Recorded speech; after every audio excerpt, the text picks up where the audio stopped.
Hey, so let me tell you a story. It's the late summer of 1973 in the West Bronx, and a Jamaican American DJ named Clive Campbell is hosting a back-to-school party. Entry cost us 25 cents. The sound system is loud, the rec room is hot, and this is the night that hip-hop is invented. With Coca-Cola rock, Kool Herc, and then bam. Never touched Herc and it touched another sound. Kool Herc birthed hip-hop, true believers. Talking Kool Kool Herc. Herc worked the wheels of steel. Yeah, I wanna say what's up to my man Kool Herc. We love a simple truth, and Kool DJ Herc provided one. This party provided one, but hip-hop doesn't start with Kool Herc, and hip-hop doesn't exist in 1973.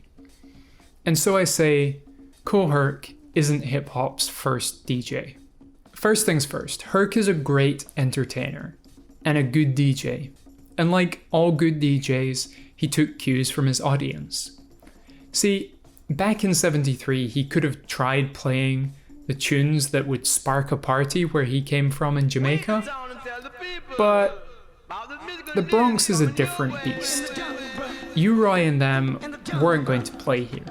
As it was, much of his early selecting was built off the back of what other DJs in the Bronx were already doing at discos like The Puzzle and Tunnel. Specifically, there was a funk DJ called John Brown, who Kool Herc first saw playing out.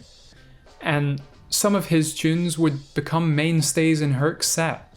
Songs like Give It Up or Turn It Loose and Rare Earth's Get Ready. Music was just, it was slamming. I was trying to think about what would be, I guess, synonymous with a Kool Herc party. It would have to be James Brown. Clap your hands, stomp your feet. It wasn't a Kool Herc party.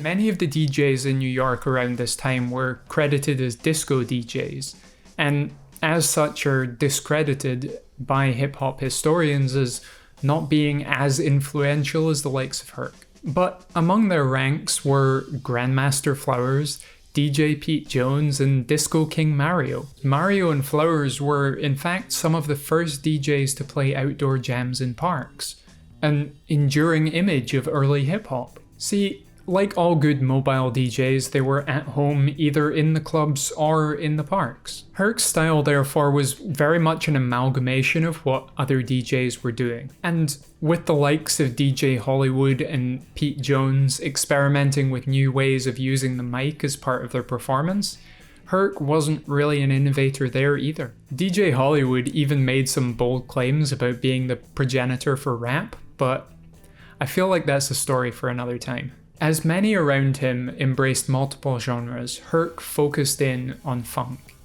And it was this focus that would give him such importance to the impending hip-hop wave. Of course, Herc was doing something different and technically innovative.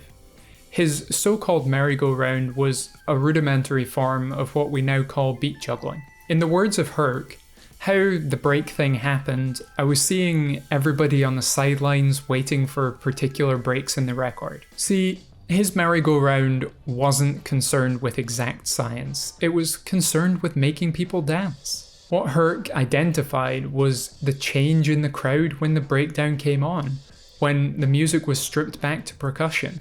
Herc definitely wasn't the first DJ to play breaks, but he was the first to be specifically renowned as a break DJ.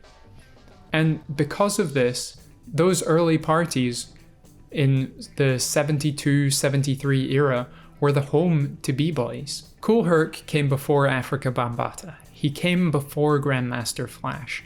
He brought unique elements to the style. He had a playlist as good as could be, with James Brown as the centerpiece. So why wasn't he hip-hop's first DJ? He brought about a transition away from just the most popular sounds and towards breakbeats, which became a true foundation of hip-hop. So why wasn't he hip-hop's first DJ? He fostered the growth and style of breakdancing, and many historians consider him the father of hip-hop. So why isn't he hip-hop's first DJ? Well, simply put, he wasn't a hip-hop DJ. His style in that 72 to 75 period simply wouldn't be recognized as hip-hop today. And when compared with turntablism, his inaccurate mixes really just wouldn't stand up. When hip-hop finally came to the fore at the end of the 70s, it came with disco. It came with MCs, elements that Herc wasn't a true part of. And so my answer here is that Kool Herc was a proto-hip-hop DJ. He wasn't a pure funk or disco player, he wasn't a sound man in spite of his Jamaican roots, but what he was doing was different from those who came before. And his style was different from those to come. See, he joins Pete Jones, he joins Disco King Mario, and a raft of others in paving the way. But he isn't hip-hop's own. So, if he wasn't, then who was? The official adventures of the Grandmaster.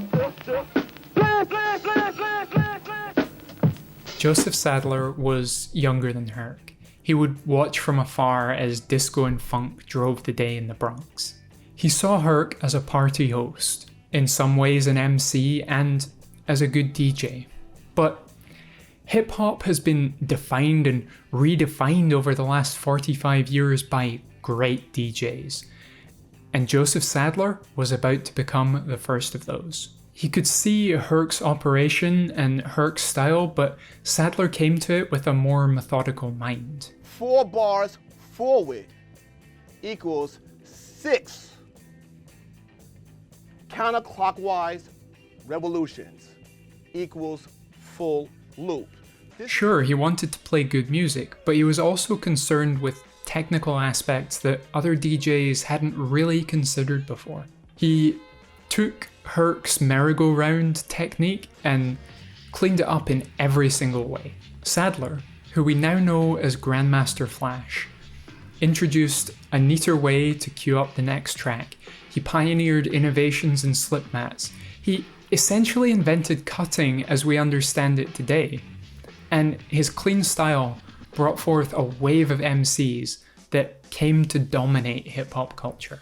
In the handful of years since that mystical night in 1973, Herc had fallen out of favour and Grandmaster Flash was asserting his dominance in the Bronx. As Grandmaster Flash and the 3 MCs, in the words of Grandmaster Kaz of the Cold Crush Brothers, Flash started the whole thing of having real groups. So Kool Herc existed at the turn. The turn from disco and funk into hip-hop. But he didn't exist alone at that turn. He was one of numerous DJs who paved the way, but ultimately it was the innovation of Grandmaster Flash that helped push towards a recognizable form of hip-hop. And crucial to that was his hand in the rise of the MC. So I suppose the next question is, who was the first MC? Or what was the first hip-hop song? How do we even quantify these things? Anyway, until next time, thanks for watching.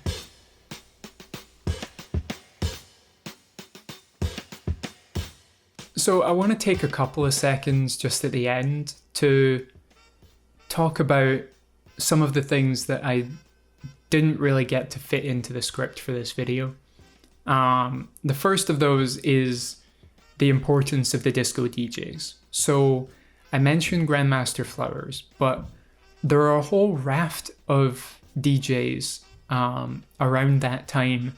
Guys like the Disco Twins, I briefly mentioned Disco King Mario as well, but there are a lot of other DJs doing things very similar to what Herc was doing in and around that time.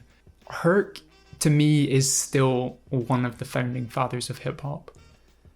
I know this is a provocative title for a video, but I do want to make that clear that he still has such an important role to play in what came to follow after him.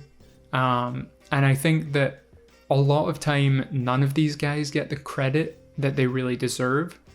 And of course, I must have missed something.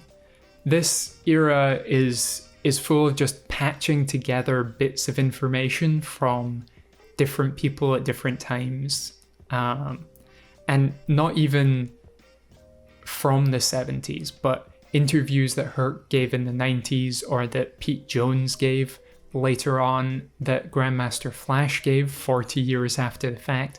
Like, these are not the best sources. So I'm sure there are things I've missed. And the last thing is that at the end of the video, I teased who was the first MC, what was the first hip hop song. This is not just a one video project. I've been going through a lot of different sources, and as I've gone through them, I've been coming up with more ideas for different stories and interesting ways to look at hip hop history, and just music history more generally. So, you know, if that's the kind of thing you'd be interested in, then please do subscribe, and you know, I'll see you about next time.